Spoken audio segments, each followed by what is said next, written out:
Selamat pagi bagi kita semua. Di sini saya Melisa Batini akan memaparkan hasil laporan bacaan saya yang berjudul Kenali Diri, Kenali Musuh, Gunakan Strategi yang Tepat. Pengajaran tentang peperangan rohani menurut surat Efesus. Nah, saudara-saudara yang dikasihi dalam nama Tuhan Yesus Kristus, iblis dan kuasa gelap telah dikalahkan Yesus Kristus saat ia mati di kayu salib.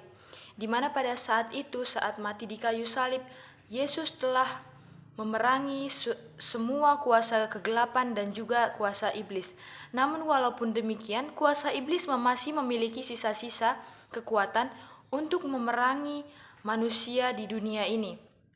Nah, pemberontakan yang iblis lakukan ialah dengan cara menyerang, menciderai, menipu, bahkan menguasai manusia. Iblis menciptakan kaos atau kekacauan untuk membukakan mata dan pikiran manusia sehingga manusia menjadi tidak sesuai dengan pengajaran Allah. Seperti halnya di Efesus, pada saat itu mereka terkenal dengan penyembahan berhalanya kepada Dewi Diana atau Artemis. Efesus juga menjadi pusat kegiatan okultisme ataupun seksualitas. Nah, saat Paulus berkunjung ke kota ini, banyak sekali peristiwa-peristiwa istimewa yang terjadi di sana. Namun peperangan rohani terlihat begitu kental di kota ini, di mana pada saat itu roh jahat baik secara langsung maupun secara tidak langsung memerangi Paulus yang sedang melakukan pelayanan di jemaat Efesus. Nah, saudara-saudara yang dikasihi Tuhan Yesus, saat Rasul Paulus pergi dari kota itu, ia tetap mengirimkan surat-surat atau melakukan pelayanan kepada jemaat di Efesus dengan cara mengirimkan surat-surat. Terdapat dua ketakutan di dalam diri jemaat di Efesus pada saat itu yang diketahui Paulus, yaitu takutnya ada serangan balik dan juga mereka takut berbalik kepada roh-roh jahat yang pada saat itu banyak bertebaran di kota Efesus. Seperti halnya banyak penyembahan-penyembahan berhala yang masih ada sisa-sisanya di kota Efesus tersebut.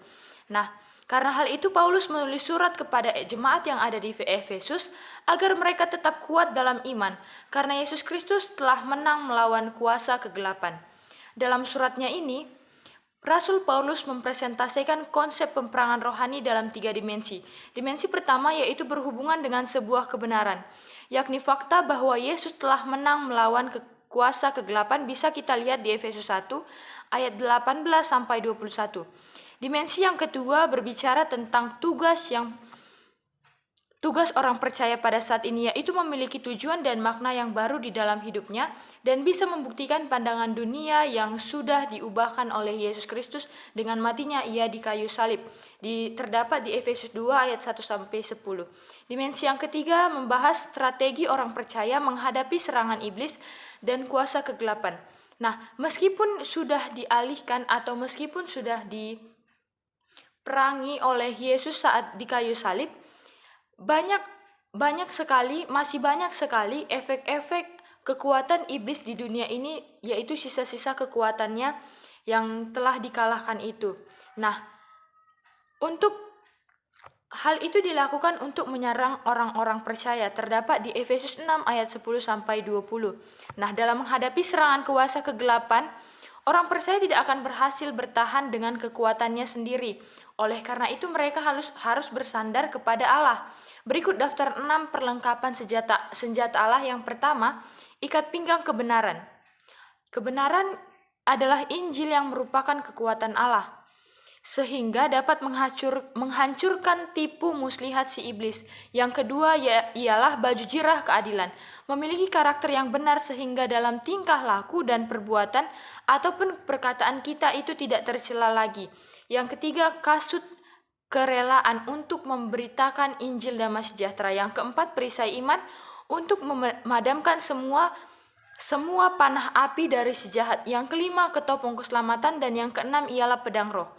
Pedang roh yakni firman Allah. Alat ini merupakan satu-satunya perlengkapan senjata yang dapat digunakan untuk menyerang roh jahat atau si iblis. Maka yang bisa kita lihat dari sini ialah bahwasanya kuasa Allah tidaklah bisa dikalahkan oleh kuasa iblis atau kuasa kegelapan. Bahkan bisa dikatakan kuasa Allah lebih besar dari kuasa iblis.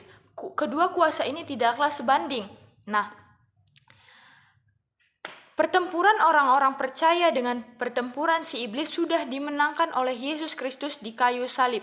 Orang percaya sudah dimerdekakan dari belenggu dunia kegelapan, yakni perubahan dunia dari mengikuti kuasa kegelapan menjadi mengikuti yang sesuai dengan kehendak Allah. Perubahan ini terjadi semenjak peristiwa kebangkitan Yesus Kristus yang membangkitkan kembali orang percaya bersama-sama dengannya. Nah, saudara-saudara, Allah telah menghempaskan pemberontakan yang dilakukan terhadap Allah dan terhadap orang percaya. Nah, itulah sebabnya orang percaya harus berdiri teguh, bertahan, dan mengadakan perlawanan kepada segala kuasa kegelapan dengan mengandalkan kuasa Allah yang sudah mengalahkan kuasa kegelapan dengan mengandalkan kuasa Allah itu sendiri. Nah, lewat doa yang intensif, orang percaya dapat menang terhadap kuasa kegelapan dengan menggunakan kuasa Roh Kudus. Terima kasih saudara-saudara, ini adalah laporan bacaan dari saya. Selamat pagi.